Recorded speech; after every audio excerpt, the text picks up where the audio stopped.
Bueno, ¿cómo les va? Muy buenas tardes a todos, todas, todes. Bienvenidas, bienvenidos, bienvenides a este ciclo de charlas que de alguna manera estamos inaugurando en este lunes, día 53 de aislamiento social obligatorio. Bueno, desde Unidad Popular Nacional, que es también desde el Facebook en el cual están viendo en este momento esta transmisión especial que estamos realizando. La propuesta fue poder aprovechar el momento para poder reflexionar sobre las diferentes situaciones que se están transitando, sobre las preocupaciones, sobre las propuestas, en el marco, bueno, de esta situación tan excepcional y también un poco de incertidumbre que tenemos desde que oímos hablar por primera vez del COVID-19 o del coronavirus, a este mayo ya que estamos transitando, en el cual nos hemos familiarizado con estas palabras, con coronavirus, con COVID-19, que hemos incluido inclusive también en nuestros chistes cotidianos, posiblemente la achatar la curva, que hemos planificado o hemos enumerado en algún listado imaginario, quizá los más sistémicos habrán anotado en sus cuadernos, qué es lo que vamos a hacer una vez que pase la cuarentena. Y un poco en esa línea, pero no tan caseramente, no tan informalmente, es la propuesta también de esta charla que vamos a estar realizando en el día de hoy. Mi nombre es Corina Duarte, yo soy comunicadora social, comunicadora popular, también formo parte de la Mesa Nacional de Unidad Popular como secretaria de Comunicación, y quienes nos están viendo en el Facebook en este momento, voy a tratar de ser, si encuentro rápido la publicación, lo más exacta posible. Tengo arriba a mi izquierda a Claudio Lozano y arriba a mi derecha a Leticia Coagliaro. Bueno, Claudio Lozano, que es quien va a estar disertando en esta oportunidad acerca de política y economía en cuarentena, que es el nombre que decidimos darle a esta primera charla. Y Leticia Coagliaro, ella es presidenta del partido, es de la provincia de Santa Fe, está allí en la ciudad de Rosario, así que en realidad también en esta transmisión nos estamos como encontrando en diferentes puntos del país. Yo estoy en la ciudad de La Plata, bueno, Leticia, como les contaba, recién está en Rosario, y Claudio como uno de los directores del Banco Nación, allí en la ciudad de Buenos Aires.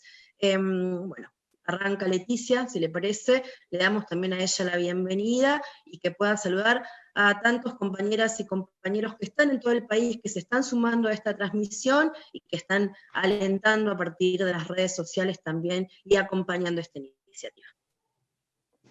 Bueno, buenas tardes a todos y a todas.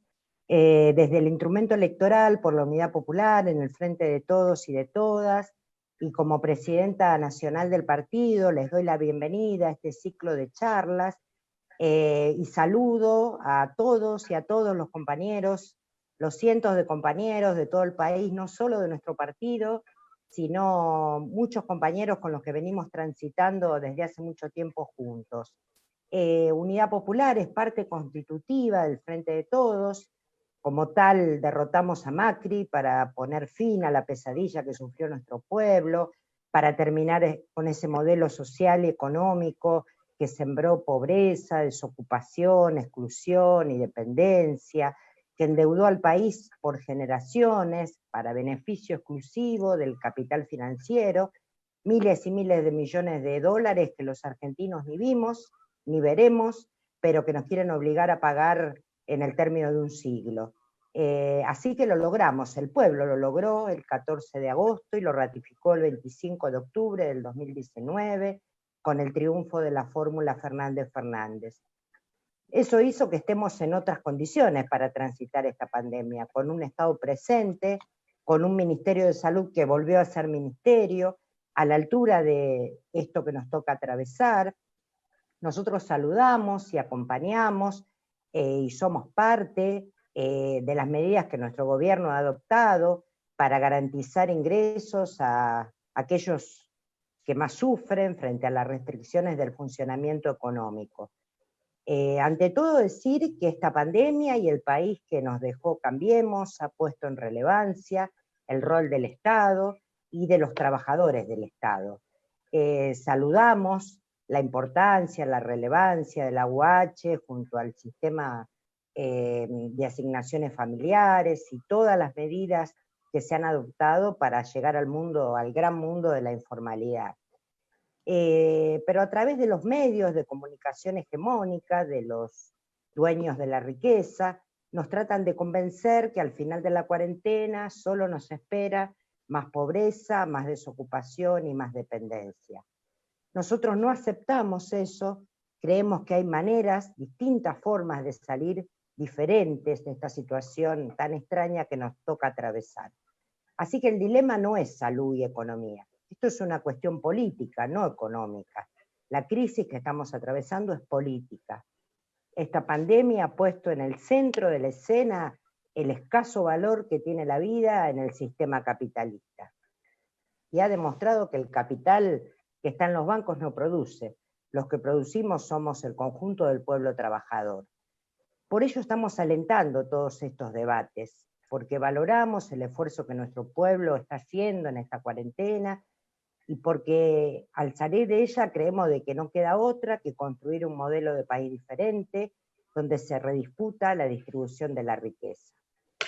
Seguimos sosteniendo, y para nosotros es una bandera, que hay que terminar con el hambre, porque la pandemia está y el hambre crece. Seguimos diciendo que las deudas se pagan, las estafas no, por eso hablamos de la suspensión de los pagos y acordar una tregua hasta que esta situación se normalice. Y alentamos la creación y la apertura de los comités de crisis en todos los municipios, en todas las provincias, junto a las organizaciones sociales, a la economía popular, a la agricultura familiar, a las pymes, a las cooperativas, a las pequeñas y medianas empresas, a las unidades económicas autogestionadas, porque tenemos que salir de la pandemia con mayor transparencia y democratizando más las decisiones. Para nosotros es urgente seguir profundizando las medidas que favorezcan a los sectores históricamente postergados, a los que integran el amplio mundo de la informalidad laboral, avanzar en políticas para las mayorías, instrumentando medidas para los que más tienen. No queremos un paliativo, no queremos un aporte, queremos que se transforme en un verdadero impuesto a los que eternamente se han favorecido. Así que compañeros y compañeros, y compañeras y compañeres, el camino es más democracia y más participación ciudadana. Por todas estas cosas que he dicho, y estamos acá con nuestro querido compañero Claudio Lozano, economista, diputado nacional mandato cumplido, dirigente nacional de nuestro partido, coordinador del Instituto de Pensamiento y Políticas Públicas, y actual integrante del directorio del Banco Nación. Este nombramiento que nos enorgullece en primer lugar por la trayectoria de Claudio, por su capacidad, por su recorrido, y en segundo lugar porque constituye un reconocimiento del presidente Alberto Fernández a nuestro partido. Así que para mí siempre es un orgullo, es un honor presentar a mi compañero y a mi amigo Claudio Lozano. Bueno, y ahora, antes de que Claudio justamente arranque con política y economía en cuarentena, la invitación a que hagan llegar preguntas, a que mientras están escuchando puedan escribir en el Facebook y que puedan justamente acercar las preguntas para que al final se las podamos transmitir a Claudio, como también a través de otros mecanismos, los grupos de WhatsApp y todo lo que tenemos circulando en este momento. Ahora sí, bueno, los dejamos con Claudio. Bueno, buenas tardes a todas, a todos, a todes. Gracias Corina, gracias Leticia, un saludo para todas y todos los compañeros de todo el país, a los compañeros de todo el país, a las compañeras de todo el país. Y voy a tratar de la manera más sintética posible y tratando de mantener claridad, de volcar algunos elementos de interpretación del momento tan singular que nos toca vivir, tanto en la Argentina como a nivel general, a escala mundial, a los efectos de identificar el conflicto político principal en el que nos encontramos y tratar de ubicar allí propuestas que nos permitan intervenir con la mayor eficacia posible en función del interés del conjunto de nuestra comunidad y de los sectores populares. Es obvio que estamos viviendo en simultáneo un fenómeno como es este tema de una pandemia, de una epidemia a escala planetaria, en el marco de haber desatado esa misma pandemia una crisis mundial de proporciones cuyo punto de referencia para encontrarlo nos remite prácticamente a la crisis del año 29 y 30. Estamos con situaciones en donde la propia Reserva Federal norteamericana ha planteado ya que la cantidad de trabajadores norteamericanos que quedarían desocupados podrían llegar a ser 46 millones. Estamos hablando de caídas esperadas para el Producto Bruto en los Estados Unidos cercanos al 30%. Y ya en nuestro propio país, el propio mes de marzo, que es un mes en donde la cuarentena solo involucró 10 días, la caída en los niveles de actividad del sector construcción fue del orden del 32%, la caída de la producción industrial fue del 17%, así que la situación es una situación sumamente compleja.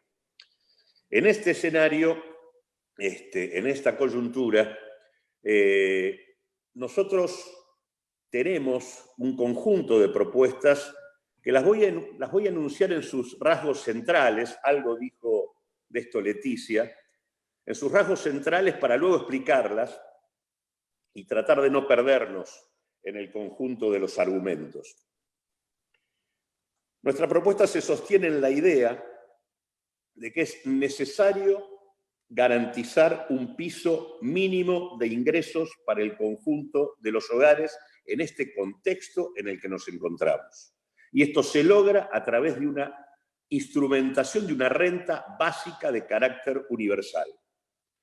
Para poder llevar adelante esto se requieren 3 condiciones, 2 de orden económica y 1 de orden político. La primera de orden económico, que la mencionó Leticia, es necesario avanzar en un impuesto sobre los sectores que tienen mayor capacidad económica, esto es, sobre las principales fortunas y sobre las principales empresas y bancos de nuestro país. Y, en tercer lugar, lo que hay que garantizar es también la suspensión de los pagos vinculados a la deuda pública. Renta básica universal, impuestos sobre los sectores de mayor capacidad económica y suspensión de los pagos de la deuda pública son 3 claves que solo se pueden lograr en tanto abramos las puertas a la democratización de nuestra sociedad y permitamos respaldar con el bloque social más amplio posible la gestión gubernamental que hoy tenemos en curso, encabezada por el presidente Alberto Fernández.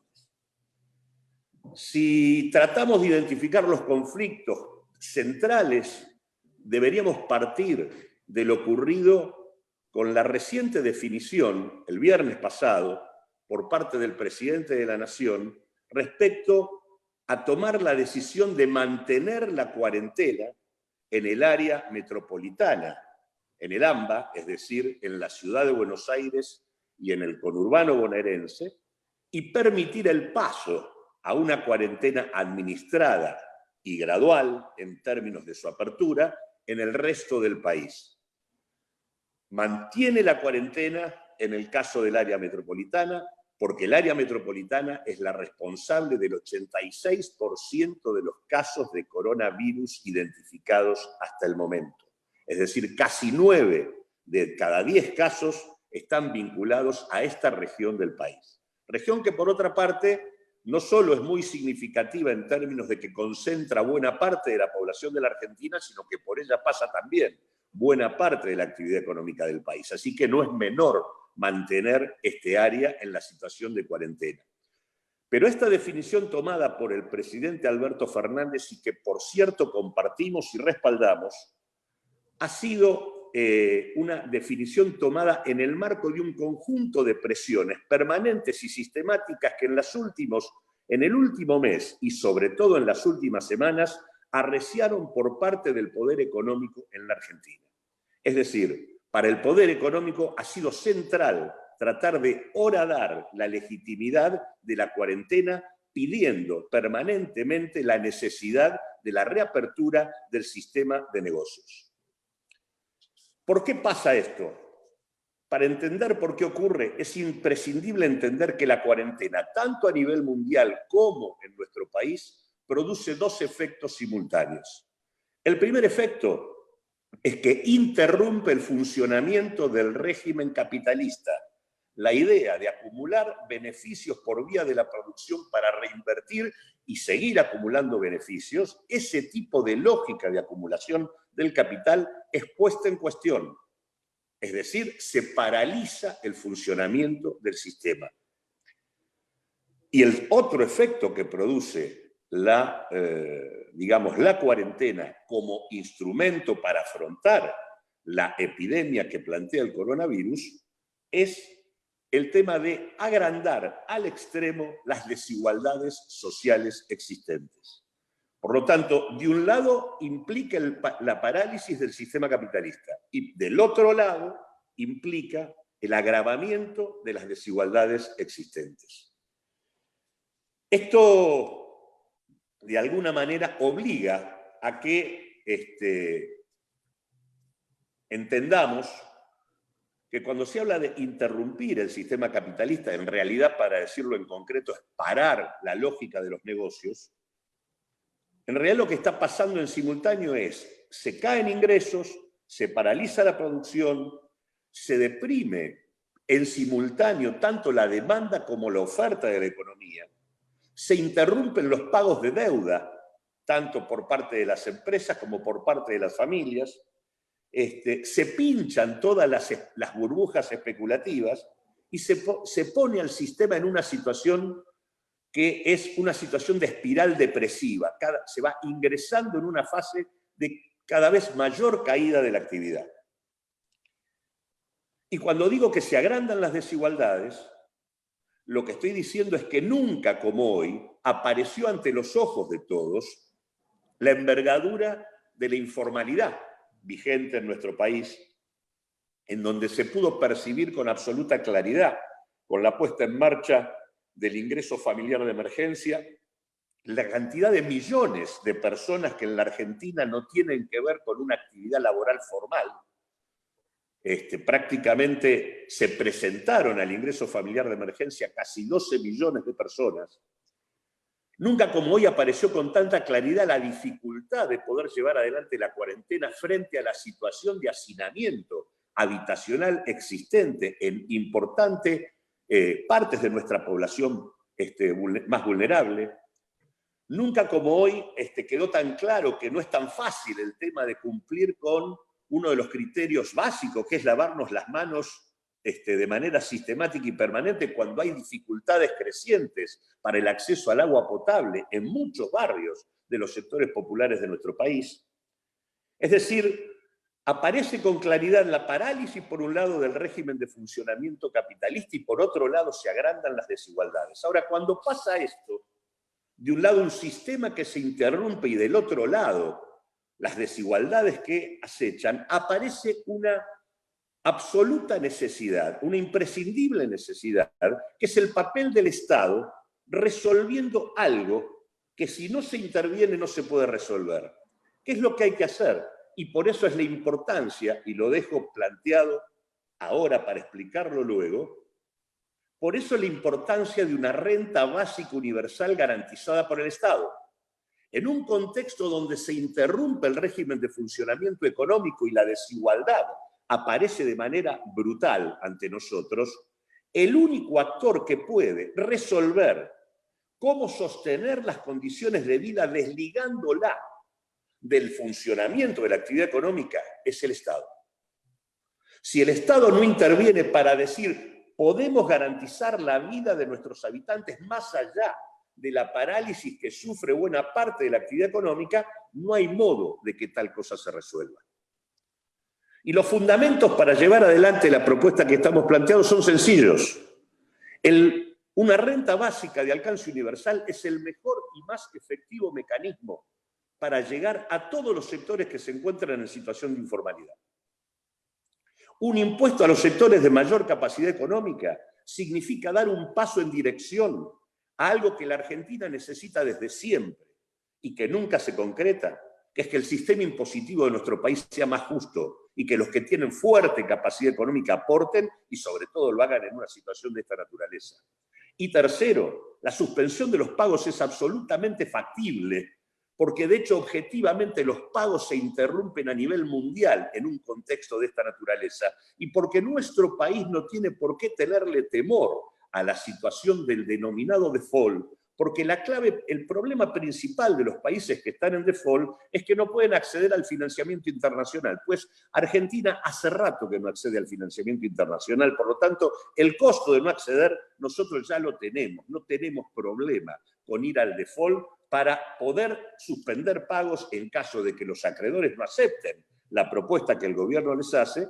Nosotros podemos suspender pagos para sostener el objetivo de la renta básica de alcance universal que estamos planteando.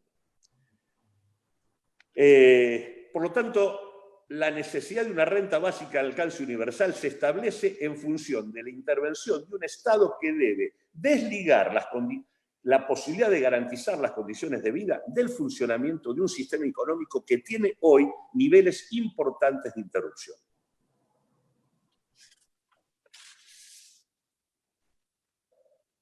Para poder llevar a cabo esto, lo primero que hay que hacer es desmontar buena parte de los mitos, de las falacias que los representantes del sistema suelen instalar ante nosotros. La primera cosa que se cae a pedazos en este momento es aquella argumentación que durante tanto tiempo hicieron respecto a que ya prácticamente el trabajo no tenía importancia ni sentido. Lo que queda claro hoy, tanto en la Argentina como en el mundo, es que la posibilidad de la acumulación de riqueza depende de que la población pueda trabajar. En el momento en donde se interrumpe la posibilidad, porque estamos en cuarentena, de que la población trabaje, efectivamente se producen límites para llevar adelante el desarrollo de la producción de riquezas. El capital no es otra cosa que trabajo acumulado y, por lo tanto, lo que nos permite este momento es redimensionar el valor central que tiene el trabajo para la organización de la comunidad. El segundo latiguillo con el cual permanentemente quieren argumentar para cuestionar lo que es hasta el momento el único instrumento del cual disponemos para poder garantizar la salud de la población, que es la cuarentena. Porque mientras no haya vacuna ni tratamiento, el tema del aislamiento social preventivo y obligatorio es el único instrumento que se demuestra en capacidad de frenar la propagación del virus. La posibilidad de hacer esto, de defender la salud del conjunto de la población, ellos pretenden ahora darlo planteando una disyuntiva absolutamente falaz entre salud y economía, que pasándola en limpio, en realidad no es la disyuntiva entre salud y economía, es la disyuntiva entre salud y economía capitalista, porque no es que no se pueda hacer funcionar ninguna actividad económica en este contexto, sino que lo que hay que hacer es funcionar aquellas actividades productivas de carácter esencial para sostener los consumos esenciales de la población y llevar adelante las inversiones principales para que tal cosa se pueda garantizar. Por lo tanto, la producción esencial, los consumos esenciales y las inversiones principales dependen de un Estado que planifique.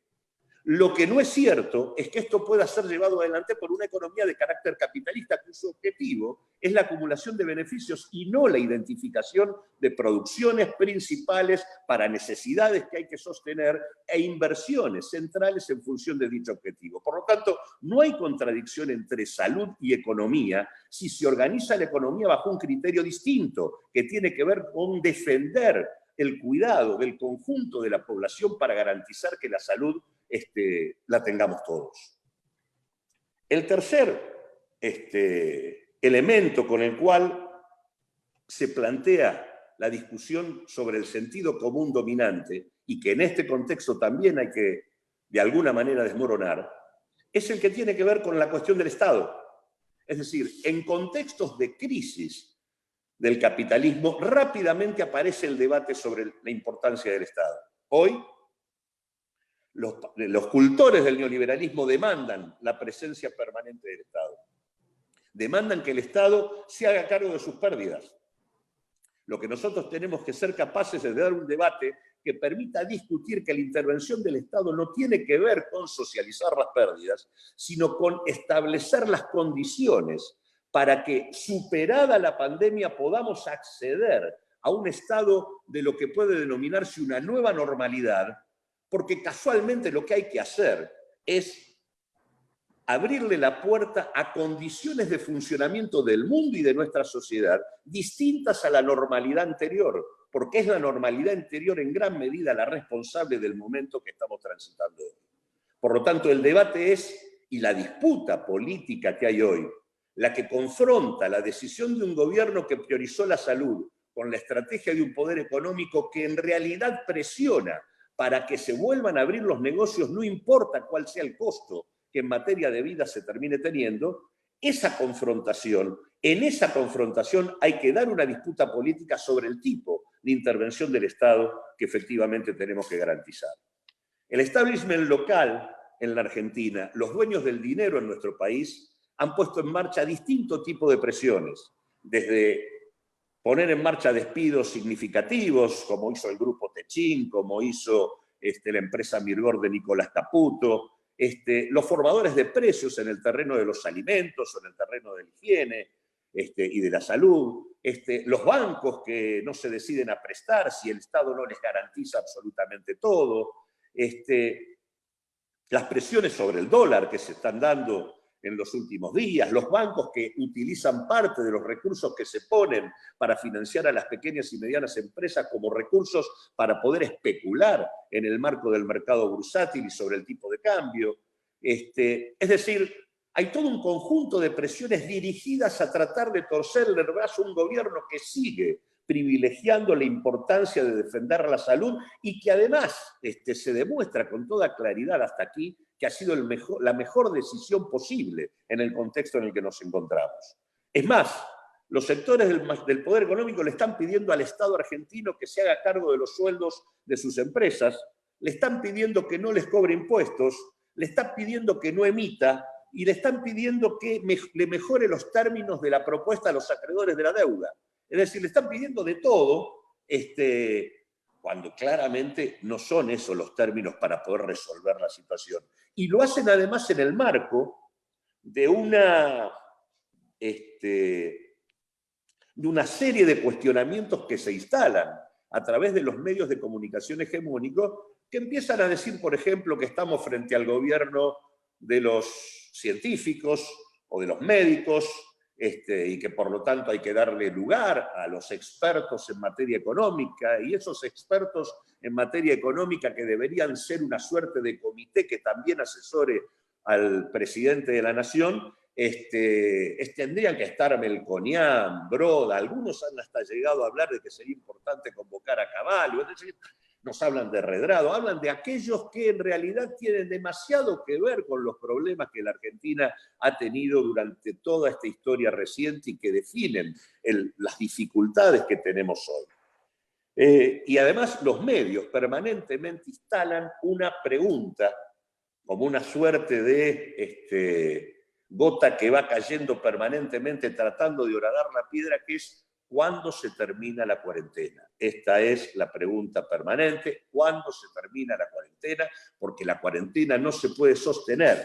Es decir, la estrategia del poder económico es cebar la desigualdad, es decir, especular con el sufrimiento de tantos que casualmente tienen muchas dificultades para sostener una cuarentena de esta naturaleza, enarbolar la bandera de los pobres y de las pymes para en nombre de eso obligar a la apertura de sus negocios, pasando por alto que esto puede implicar una pérdida en materia de vidas mucho mayor.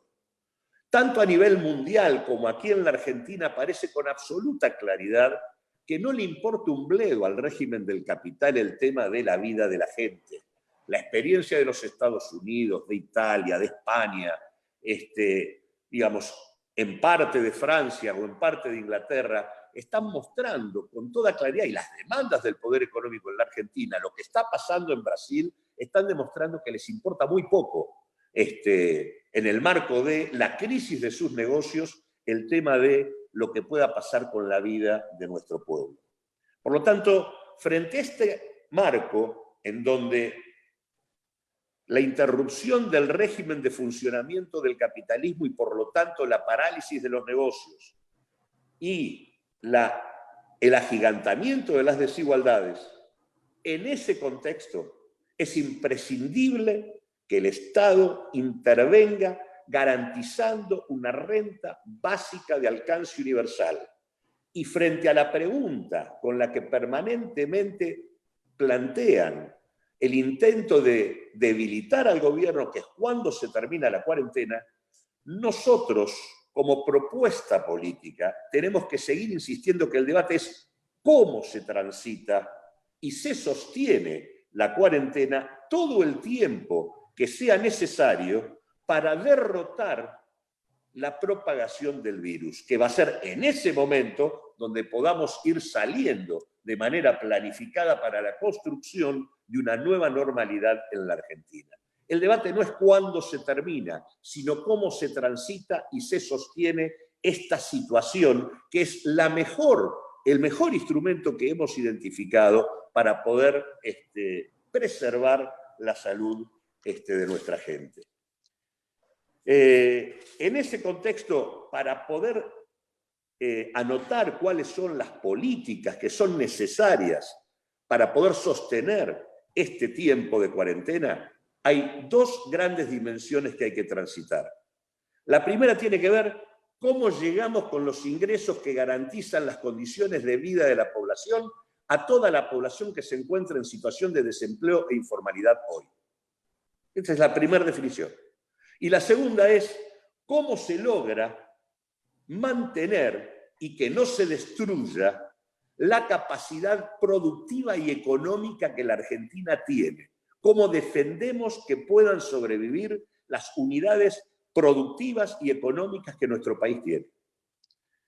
Digo esto porque si antes de la pandemia nosotros estábamos discutiendo cuándo empezaba la reactivación en la Argentina, el debate de hoy no es el debate de la reactivación.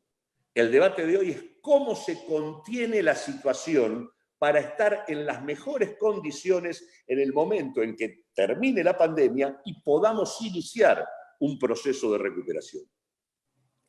Si nosotros logramos garantizar la vida de nuestra gente y que no se destruya producción y capacidad económica de las unidades económicas que la Argentina tiene, estos dos elementos son los que nos van a permitir, en el momento en que la pandemia pase, nos van a permitir avanzar en la recuperación de la vida económica y social de nuestro país.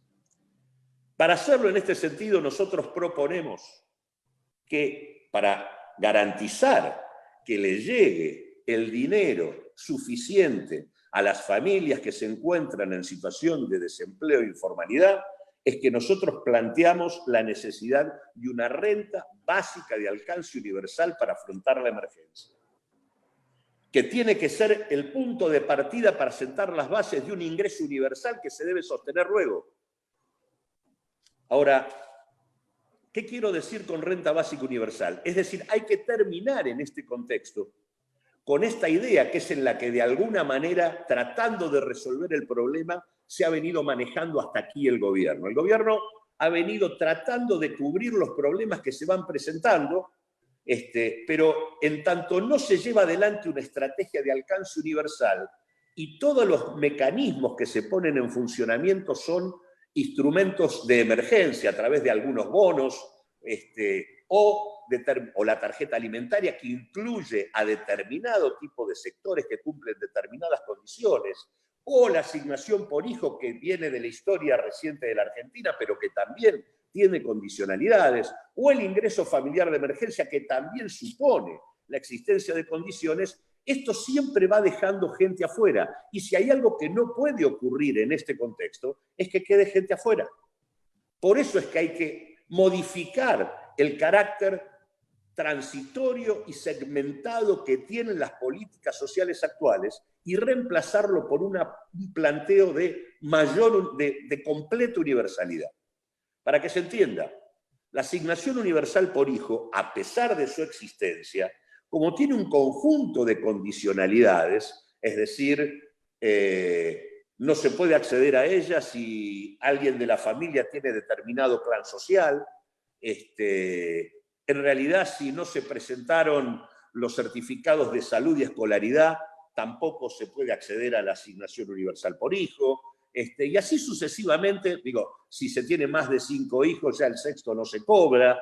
Digo, hay todo un conjunto de elementos y condicionalidades que hacen que, a pesar de la existencia de la asignación universal, cuando uno se fija el sistema de protección sobre nuestros pibes, hay todavía 4 millones de pibes que no forman parte de este tipo de cobertura. Es decir, el hecho de no haber universalizado efectivamente la asignación hace que haya 4 millones de chicos que no perciben nada. ¿Por qué razón hoy se le reclama un certificado de escolaridad o de salud para poder garantizar la asignación y se deja por fuera hoy a 520.000 pibes? Simplemente por esta razón. Entonces, es esa asignación que se dice universal pero no lo es. Hay que reformularla. Hay que universalizarla en serio para que esas 4 millones de personas efectivamente, 4 millones de pibes efectivamente se incorporen. Y lo mismo ocurre con el ingreso familiar de emergencia. A pesar del intento muy importante por parte del gobierno de tratar de llegar, lo cierto es que del total que se anotó, quedaron más de 4 millones de personas afuera. Y que cuando uno mira y calcula los que van a recibirlo, todavía quedan afuera por lo menos 2,5 millones de personas. 1,5 millones que transiten la informalidad y otro 1 millón que tiene que ver con monotributistas y cuentapropias que también querrían percibir, necesitarían percibir el ingreso familiar de emergencia y no lo van a percibir. Es decir, el mantenimiento de instrumentos que tienen condicionalidades termina siempre dejando afuera a una parte importante de la población. Y en un contexto de esta naturaleza es absolutamente indispensable avanzar en un criterio de universalidad. Para poder hacer esto, nosotros proponemos 2 instrumentos. Uno, poner en marcha un salario universal que le llegue a todos aquellos que no son asalariados formales. Ese salario universal tiene que ser equivalente al salario mínimo vital y móvil. Esto es aproximadamente de 17.000 pesos en este momento. Y proponemos universalizar de manera completa la asignación universal por hijo, esto es incorporar a los 4 millones de pibes que hoy están afuera, incrementando la asignación de los 3.000 pesos actuales a 4.000.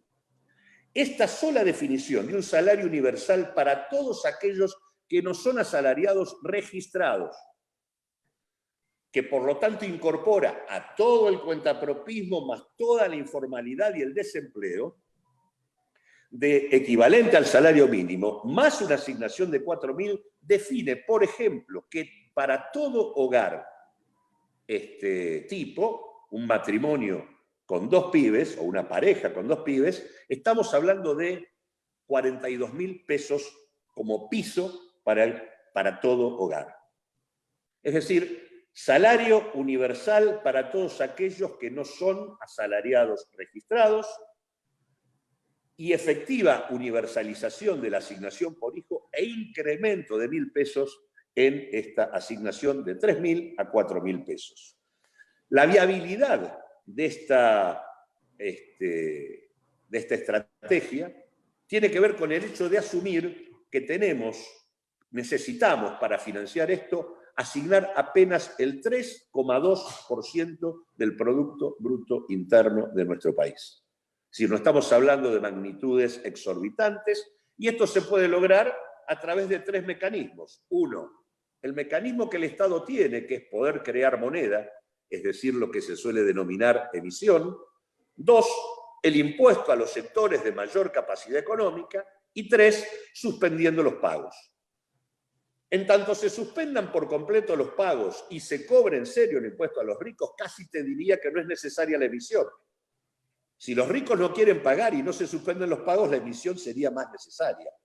Pero ciertamente no habría ninguna razón para no suspender pagos en este contexto, ni tampoco ninguna razón para no avanzar sobre los sectores de mayor capacidad económica en un contexto de esta naturaleza.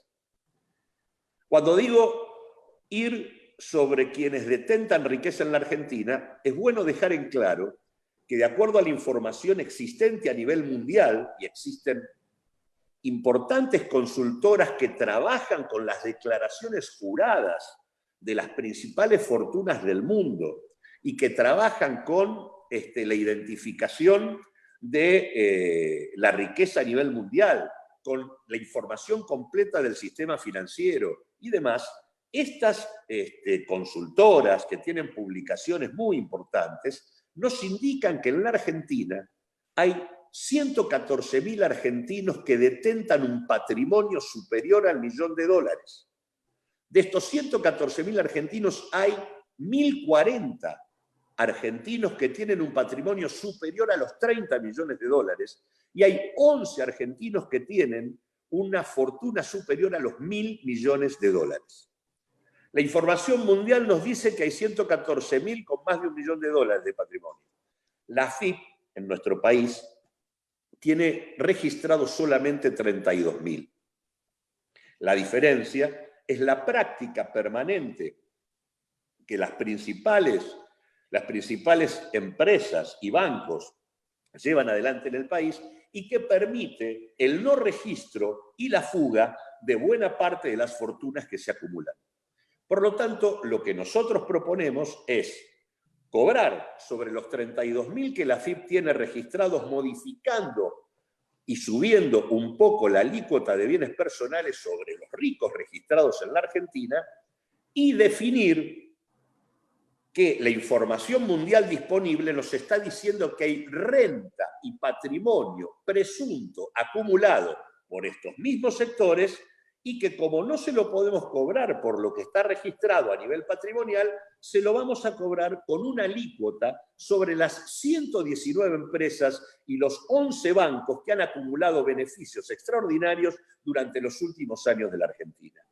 El llevar adelante una estrategia de esta naturaleza, un impuesto sobre las 32 fortunas que la AFIP tiene registrada y una alícuota especial sobre las 119 empresas y los 11 bancos más importantes, permitiría recaudar, junto con la suspensión de los pagos, los fondos necesarios para llevar adelante una estrategia de universalización de la renta sobre la base de un salario universal equivalente al salario mínimo para todos aquellos que no son asalariados formales y al mismo tiempo elevar a 4.000 pesos, universalizando sobre los 4 millones de pibes que hoy no están, la asignación universal por hijo y estableciendo un piso de garantía de ingresos para el conjunto de los hogares que para un hogar tipo se ubica en el orden de los 42.000 pesos. En este marco, el segundo aspecto que yo mencioné para afrontar la emergencia es el tema de defender la capacidad económica y productiva de nuestro país. Por lo tanto, allí hay un capítulo fundamental, que es el tema de defender a las unidades micro, pequeñas y medianas empresas, a las cooperativas, a las unidades autogestionadas, a las empresas recuperadas.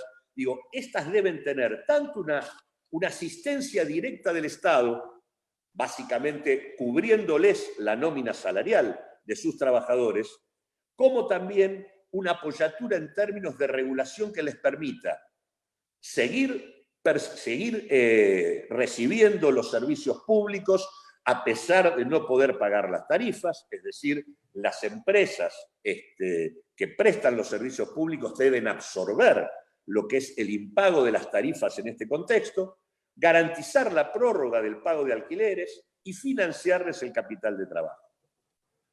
Y el elemento que se necesita para poder lograr esto es declarar de interés público y de utilidad pública todas aquellas actividades que son esenciales para afrontar la emergencia. Actividades que tienen que ver con la alimentación, con la salud pública, con los medicamentos, con el transporte, con el sistema financiero, es decir, todo un conjunto de actividades que le permitan al Estado dirigir los recursos en función de ese objetivo y al mismo tiempo intervenir sobre los capitales privados a los efectos de que ellos deban cumplir sí o sí con las necesidades que el conjunto de la comunidad tiene. Esto implica ir con fuerza sobre los formadores de precios, esto implica tener control pleno sobre la oferta de divisas, esto implica prohibir los despidos, esto implica que las empresas que han acumulado a lo pavote con el sistema de tarifazos del último tiempo, en la práctica tengan que absorber las pérdidas, pero seguir prestando el servicio público. Esto implica que el sistema financiero bancario deba cumplir con la asignación de crédito que le marca la autoridad monetaria. Es decir, todo un conjunto de cosas, e incluso en este contexto deberíamos privilegiar un mayor y estrecho control por parte del Estado sobre la cadena alimentaria y un mayor y estrecho control sobre el sistema energético. En este sentido, hay dos casos centrales. Uno, la empresa Vicentín, que hizo fraude sobre el Banco Nación y que se encuentra en convocatoria de acreedores, ahí hay una posibilidad concreta porque se trata de un grupo empresario con una intervención sumamente importante en la cadena alimentaria, donde puede existir una política pública que aproveche el hecho de que le deben al Banco Nación 300 millones de dólares y que se le debe otro tanto a los productores, se pueda conformar una empresa pública con control político y social que intervenga y tenga capacidad de ser empresa testigo en el control alimentario. Y por otro lado, la caída brutal de los precios del petróleo a nivel internacional nos habilita por muy poco dinero a recuperar el 49% que falta de YPF para poder tener una herramienta de planificación del sistema energético en la Argentina, que sería controlar de manera completa la petrolera estatal. Todos estos elementos obviamente exigen, como dije antes, tener una política frente al tema del endeudamiento que suponga suspender los pagos. En este sentido, es clave que Argentina no se baje de esta definición. Claramente, hasta el momento el gobierno ha seguido pagando e incluso en la última semana se le pagaron al Fondo Monetario Internacional 320 millones de dólares. Si la Argentina pagó hasta aquí, dando señales de buena fe y amigabilidad con los mercados, queda claro que en el contexto mundial actual y en el contexto nacional actual, Argentina no debiera seguir dilapidando dólares que necesita para otro tipo de objetivos, como es atender la situación general que nos plantea la coyuntura mundial y la situación de pandemia a escala planetaria. Y el otro elemento, que es el que creo que sostiene todo esto y que tiene que ver con la tarea política principal, es el tema de la democratización. La democratización implica que la gestión actual debe abrirse al reconocimiento de los actores que están en el territorio. Es decir, no se puede seguir articulando la política pública poniendo como marco la articulación de la Unión Industrial, la CGT y la Mesa de Enlace.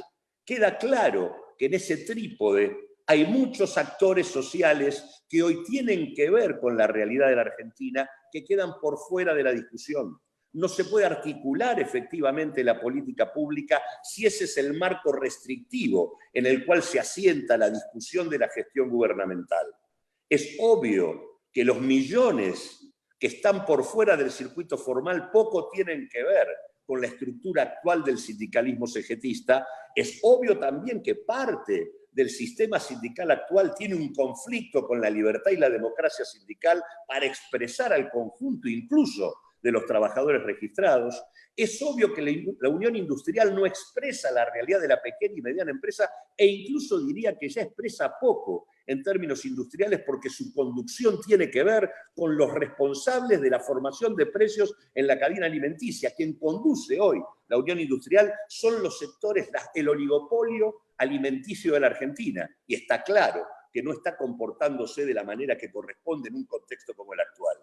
Y está claro que la mesa de enlace incluye todos aquellos que son refractarios al sistema de las retenciones, que tiene que ver con aquellos que no están liquidando hoy las exportaciones esperando una devaluación. Es decir, claramente en ese trípode queda entrampada la gestión con límites concretos para poder llevar adelante una política de esta naturaleza. Y por otro lado, además, ampliar la representación creando consejos de organización de la comunidad frente a la crisis, incorporando a los distintos actores que en cada territorio tienen presencia, es absolutamente indispensable para poder monitorear que aquello que se dice efectivamente se cumpla. Efectivamente, hoy tenemos un Ministerio de Salud, pero este Ministerio de Salud, fruto de la devastación del sistema sanitario, no controla ningún hospital. Por lo tanto, que lo que se dice termine teniendo correlato en lo que pasa en los hospitales, forma parte de una red a construir en términos de democratización política que exige que los actores que tienen que ver con esas representaciones puedan participar de las decisiones. Por lo tanto, habrá que encontrar en el marco de esta situación de cuarentena los mecanismos políticos, y este que estamos aplicando es uno de ellos, para, más allá de que tengamos límites para la presencia callejera, establecer mecanismos que permitan que las ideas y las propuestas y la conformación de consejos de la comunidad no quede restringido por la dificultad de hacer reuniones presenciales o movilizaciones callejeras. Avanzar en el terreno de la democratización para establecer un bloque social orgánico que respalde una gestión en esta dirección y que le ponga límite a las presiones de un poder económico que tiene por objetivo limitar el instrumento que tenemos para poder preservar la salud de la población, es en gran medida la tarea política principal que para aquellos que participamos del Frente de Todos en función de construir condiciones de mayor igualdad es imprescindible llevar adelante en este contexto.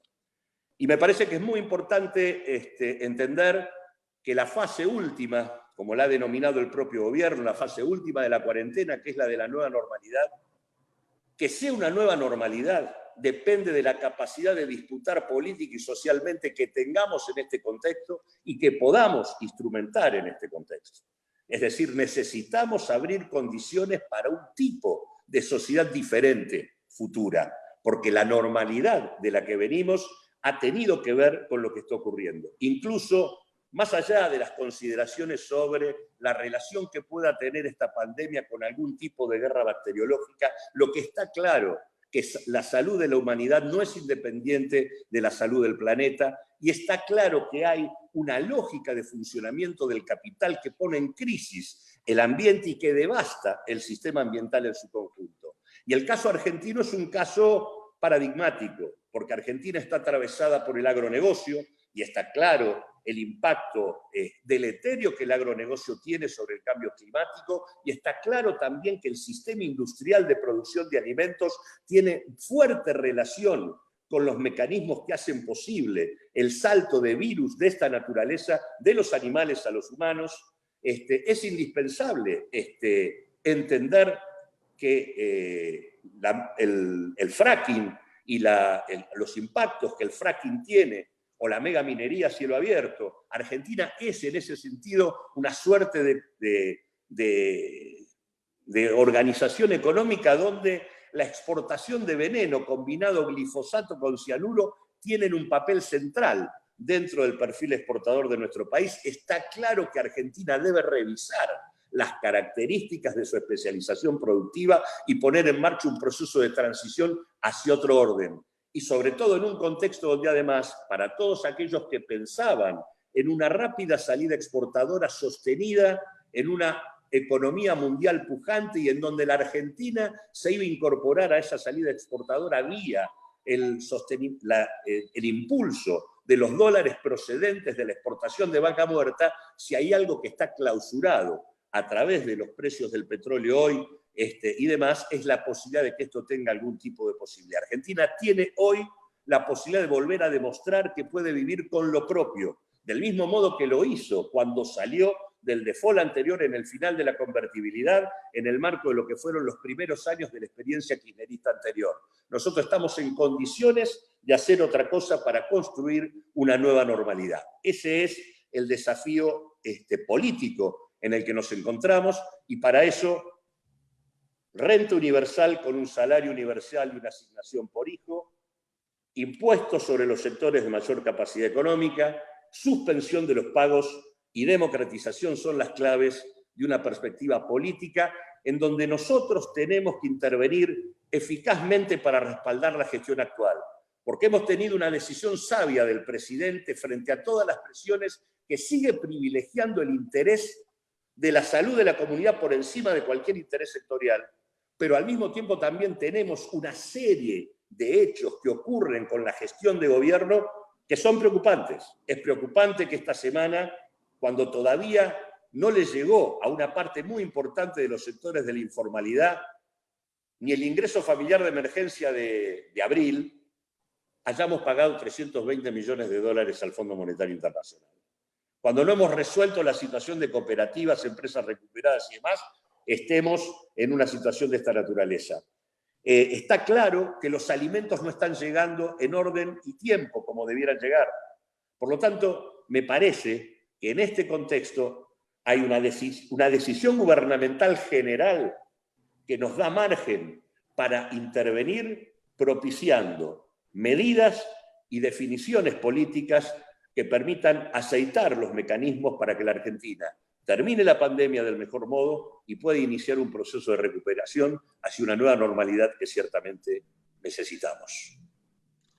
Muy bien, era Claudio Lozano, entonces, integrante del directorio del Banco Nación, también coordinador del Instituto de Políticas Públicas, también integrante de Unidad Popular.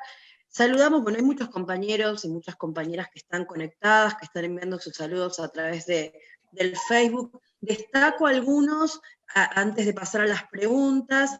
Por ejemplo, uno desde muy temprano que llegó de la mano de Miriam Liempe, que tiene que ver con el saludo de esta charla del Parlamento de los Pueblos Originarios, bueno, que muy temprano saludaba precisamente que hubiese esta iniciativa.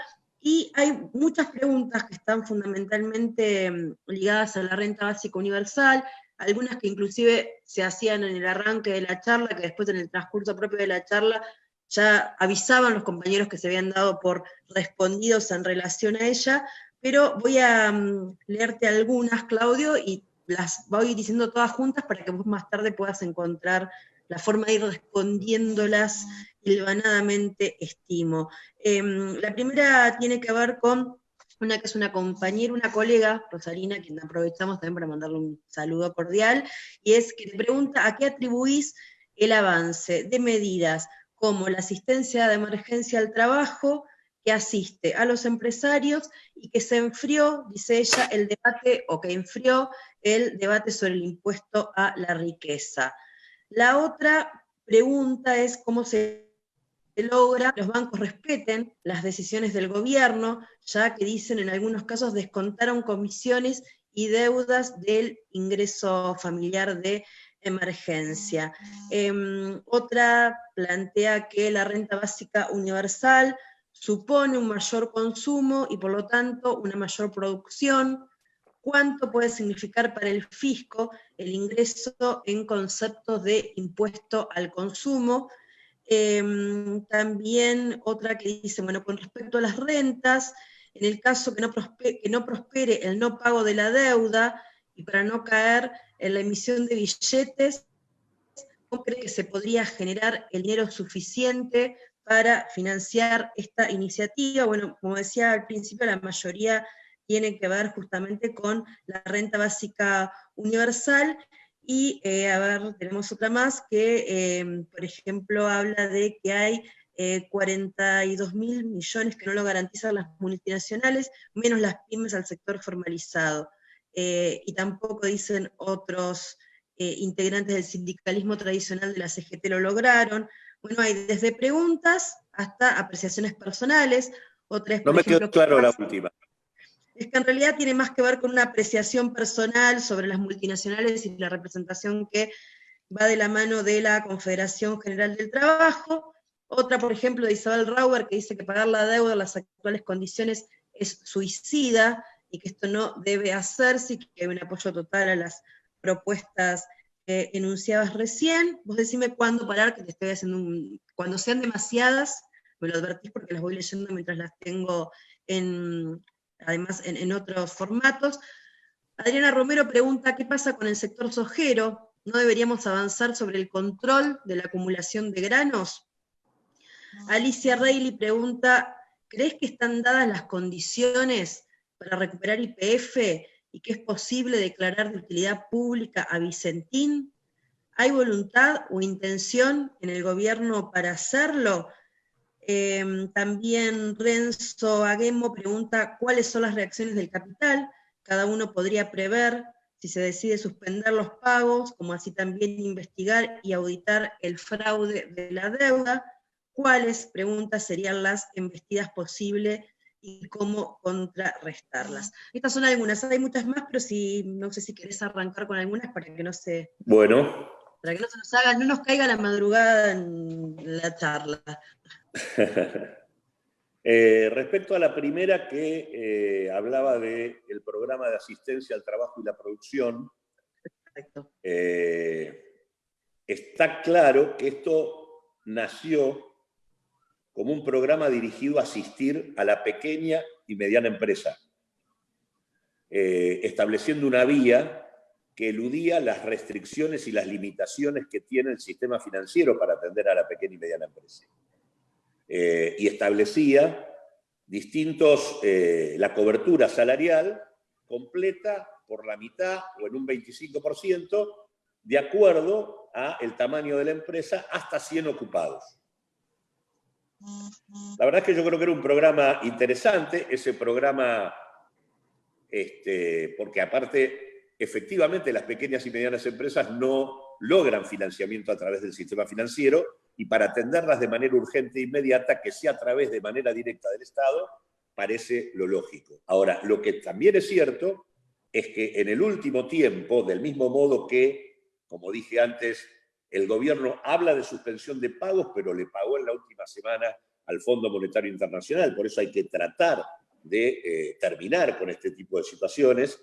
Del mismo modo que el gobierno está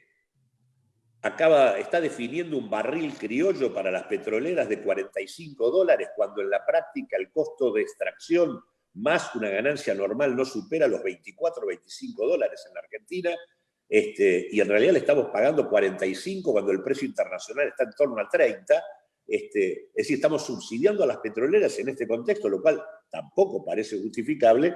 Del mismo modo, el programa de asistencia al trabajo, que en realidad debería estar concentrado en garantizar la nómina salarial de las pymes, se ha abierto hasta empresas de 800 trabajadores, es decir, se le ha abierto a las grandes empresas, con lo cual ese acuerdo entre UIA-CGT, homologado por el Ministerio de Trabajo, que establece que a los trabajadores suspendidos se les recorte el 25% de los salarios, si además el Estado le está financiando parte de la nómina salarial, en realidad prácticamente las empresas grandes no estarían poniendo nada. Esto no tiene lógica.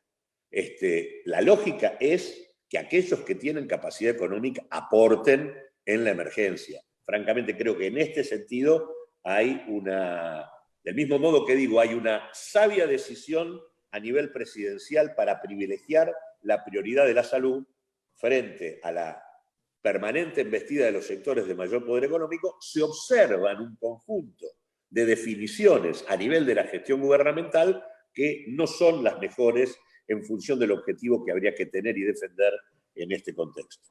Respecto al tema del impuesto a la riqueza, habrá que ver si efectivamente esto no se termina discutiendo en el Parlamento. Recién ahora van a empezar las sesiones. Yo espero, y creo que habría que enhebrar el conjunto de actores sociales y políticos necesarios para forzar una definición en este sentido. Sería francamente lamentable que en un contexto de esta naturaleza no solo estemos cediéndole recursos al fondo, no solo estemos cediéndole recursos a las petroleras, no solo le estemos pagando los salarios a las grandes empresas, sino que además no le cobremos absolutamente nada a las principales fortunas del país. La verdad que no tendría justificación.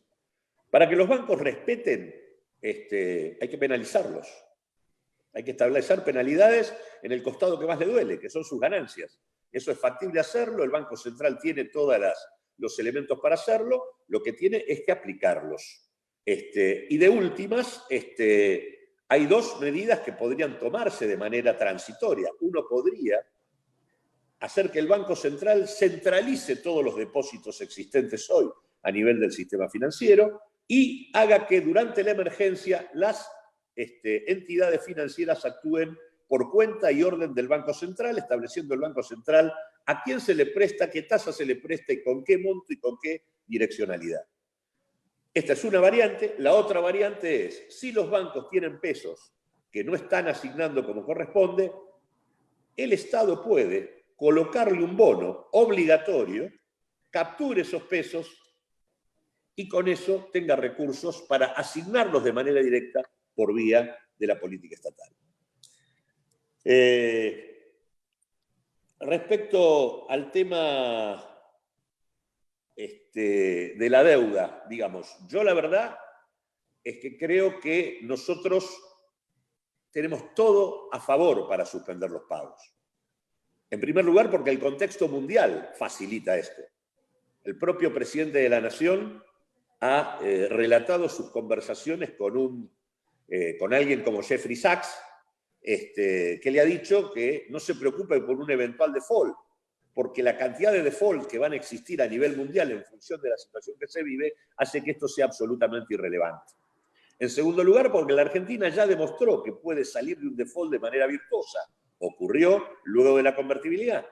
Y en tercer lugar, porque el costo de estar en default, que es no acceder al financiamiento internacional, es algo que ya ocurre. Nosotros ya tenemos ese problema. Así que el único problema del default lo tienen los acreedores. Así que si no aceptan suspender los pagos, Argentina no debería tener ningún temor en ingresar al default y hacer uso absoluto de sus recursos públicos y en divisas. Esto por un lado. En segundo lugar, el temor a la emisión habría que correrlo un poco. No es cierto que la emisión, por definición, genera inflación. Depende cuál sea el tipo de regulación general que uno tenga sobre la economía, depende a quién se le den los recursos de eso que se emite, y además hay que tomar en cuenta que la Argentina tiene una situación productiva en donde una cantidad muy importante de su economía está sin ser utilizada. Hay capacidad ociosa disponible. Argentina no tiene ningún peligro de abastecimiento para aquellas producciones necesarias en este contexto, a no ser que exista un boicot explícito por parte de quienes detentan la capacidad de control sobre esas cadenas de producción. Ejemplo, alimentos. Ahora, por esta razón es que nosotros creemos que hay que dotar al Estado de herramientas que le permitan intervenir sobre los actores privados con penalidades y con intervención para controlar, de manera tal de que no se produzcan efectos negativos. En el contexto de una pandemia, vuelvo a decirlo, el mercado desaparece porque se interfiere la demanda y se paraliza la oferta. Y la lógica del capital se interrumpe. Por lo tanto, el que tiene que hacer funcionar la economía, privilegiando recursos y garantizando el abastecimiento de producción esencial, estableciendo cuál es el consumo esencial. Por eso es importante poner un piso de consumo básico y por eso la necesidad de la renta universal. ¿Y cuáles son las inversiones que hay que hacer? Lo tiene que hacer el Estado. En un esquema de esta naturaleza, la sociedad funciona de manera planificada, no funciona sobre la base del régimen de acumulación de capital en base a la maximización de las ganancias, que es la lógica tradicional. Que no funcione el capitalismo no quiere decir que no se puede organizar la producción. Esto me parece que es lo central que hay que entender. Por otro lado, cuando preguntan sobre el tema de las multinacionales, la CGT y demás, a eso me refería con el tema de que no alcanza con sostener las políticas públicas en articulación con la Unión Industrial, la CGT y la Mesa de Enlace. Eso implica entrampar la gestión involucrando actores que en muchos casos están hoy boicoteando la definición general, que es mantener la cuarentena a como dé lugar para poder preservar la salud de la población. Es necesario ampliar y reconocer la existencia de otros actores que son los que han venido sosteniendo en gran medida las condiciones de vida de la población, que transitan, organizan y expresan el territorio de la informalidad y que transitan y organizan y expresan la demanda de buena parte de los trabajadores en la Argentina. Me parece que el tema de ampliar y reconocer la existencia de actores con mayor pluralidad para poder articular las políticas públicas en el marco de comité de crisis, consejo de organización de la comunidad, o como se los quiera llamar, es absolutamente indispensable. Del mismo modo que digo, es el momento de recuperar el control accionario pleno de YPF, las condiciones existen para que YPF deje de ser una sociedad comercial que deba responder a las demandas de los fondos de inversión que detentan parte de su capital accionario y pueda así ser un instrumento de planificación del sistema energético de la Argentina. Este momento también nos está brindando una posibilidad. Y claramente la situación de Vicentín permite hacerlo. Se puede declarar de utilidad pública Vicentín, se puede declarar de utilidad pública el crédito que el Nación le otorgó de manera tal de poder capitalizarlo, se puede buscar una asociación con los productores a los cuales Vicentín le debe 350 millones de dólares, y en realidad yo creo que habría que buscarlo, porque si se deja todo librado al proceso de el concurso de acreedores, es decir, el funcionamiento judicial, y la suerte de los negocios, lo más probable es que este grupo empresario que tiene un papel dominante en el sector de la cadena alimentaria, que ocupa un rol en la oferta de divisas de nuestro país y demás, es muy probable que termine extranjerizándose de manera parcial o total. Consecuentemente, creo que sería importante hacerlo.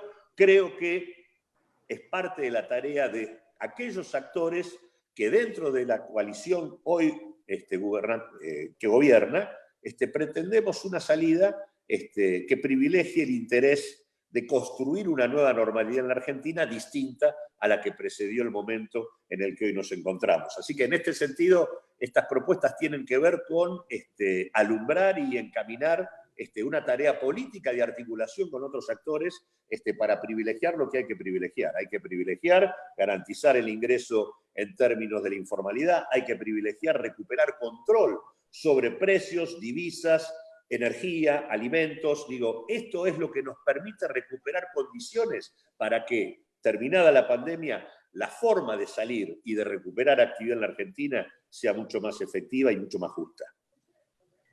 Y la última, las reacciones del capital. Las reacciones no son las reacciones, ya están reaccionando. O sea, el hecho de que tengamos un dólar oficial de alrededor de 65 pesos y un dólar blue que está en torno a los 120 y un dólar bolsa que está en una cifra parecida y un dólar contado con liqui, en realidad están presionando para una devaluación. La soja que no se está liquidando para exportarla, están presionando para una devaluación. Los precios de los alimentos que han subido más allá de lo que debieran haber subido, y los precios de medicamentos o de higiene, es decir, los precios de actividades esenciales o de consumos esenciales en este contexto, es parte de las reacciones del capital. No es que van a reaccionar, están reaccionando ya, porque en realidad la cuarentena pone en cuestión el funcionamiento de sus negocios. Entonces, no es que hay que esperar a qué reacciones van a tener. Están poniendo en acto las reacciones para que efectivamente nosotros abandonemos lo único que hemos podido garantizar para preservar la salud de la población. Hay que tomar definición y avanzar en determinadas políticas, casualmente para que las reacciones se puedan, de alguna manera, contener, penalizar y disciplinar. Ese es básicamente el criterio. Bueno, siguen llegando mensajes. Hay otras preguntas. Hemos planteado en un momento que terminar, ¿se acuerdan? 19:30. Está Leticia también ahí, que tiene algunos aportes de compañeros que le han hecho llegar desde las provincias.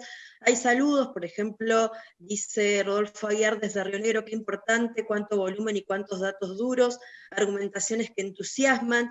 Muchos elogios también de Córdoba, ahí de Pipón Giuliani, que está desde muy temprano conectado y escribiendo, al igual que Sergio Coria, otro de los compañeros.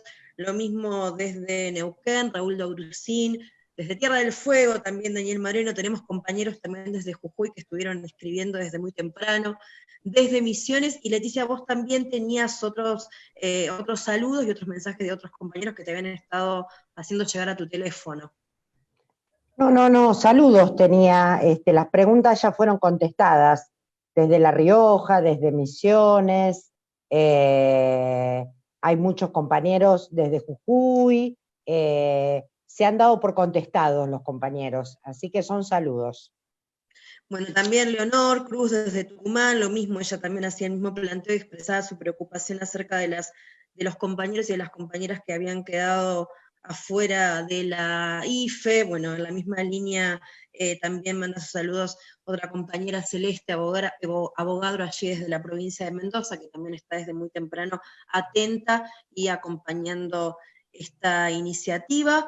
Bueno, Claudio, Leticia, creo que les queda a ustedes les doy así la responsabilidad del cierre, tal y como la hemos previsto, sin antes, no quiero olvidarme de agradecer a Mariano Blumenfeld, que estuvo durante estas 2 semanas ahí abocándose a pensar un poco y a poder resolver para que hoy pudiéramos estar haciendo esta transmisión, que forma parte también del equipo de Unidad Popular de la Ciudad de Buenos Aires, y bueno, y a Víctor de Genaro, que también estuvo alentando, a su estilo alentador, la iniciativa de poder llevar adelante esta charla que estamos realizando hoy por acá, por este Facebook, que seguramente no va a ser la última, y a la que seguramente se van a sumar iniciativas de otros compañeros y compañeras de todo el país. Agrego solo para cerrar y dejarle el cierre a Leticia, es indispensable un salario universal para todos aquellos que no tienen un salario formal, para todos aquellos que no son trabajadores registrados. Hay que instrumentar un salario universal equivalente al salario mínimo vital y móvil, de aproximadamente 17.000 pesos. Y una asignación universal por hijo que se extienda a los 4 millones de pibes que hoy no la perciben, elevando su valor de los 3.000 pesos actuales a 1.000 pesos. Eso garantiza que una familia tipo tenga un piso de ingresos de 42.000 pesos, que equivale a la canasta básica total necesaria para estar por encima del umbral de pobreza. Con ese piso nosotros garantizamos que nuestra gente pueda transitar la emergencia para llegar en condiciones adecuadas al momento final de la pandemia. Garantizar esta renta de alcance universal con estos 2 instrumentos, financiándola con el impuesto a la riqueza y a las principales firmas y bancos, y suspendiendo los pagos, es la propuesta concreta que requiere para llevarla adelante de un proceso de democratización y de construcción política al interior incluso de la propia coalición gobernante del Frente de Todos. Bueno, muchas gracias, Claudio, como siempre, absolutamente claro. 2 palabras para cerrar. Primero es que este es el inicio de un ciclo de charlas que tenemos pensado realizar desde Unidad Popular con diferentes temáticas, ya las iremos publicando. Y bueno, para cerrar, decir que nosotros creemos que este es el momento de profundas transformaciones que se tienen que dar en nuestra sociedad. Creemos de que hay condiciones para que ello suceda, porque el pueblo está atravesando una situación sumamente complicada. Así que bueno, contribuir a la construcción de ello junto a otros compañeros y compañeras, y junto a todos los compañeros que integramos el Frente de Todos y al pueblo en su conjunto. Creemos que es hora de aunar todo eso. Y como siempre decimos, para nosotros el hambre es un crimen, y nos une profundamente la convicción de que en el país del trigo es inaceptable no poder terminar con la pobreza. Así que bueno, muchas gracias a todos los compañeros que se conectaron, y seguiremos realizando estas actividades que juntan muchos compañeros, y que además son necesarias para este momento que nos toca atravesar. Muchas gracias. Bueno, gracias a todos, a todas, a todos. Llegamos al final entonces de esta primera charla, de este ciclo, como decían Claudio Lozano, Leticia Quagliaro, y bueno, un montón de compañeros y de compañeras y de compañeros en todo el país, a quienes les agradecemos la la voluntad, el tiempo, la participación, las ganas de estar del otro lado y de participar, y bueno, esperemos que no se alienten las divisiones en este tiempo entre los que estamos en la fase 3 y los que ya pasaron a la fase 4 del aislamiento, y que sigamos, bueno, avanzando de cara a la próxima charla, como para también avanzar también en criterios más igualitarios desde ese lugar.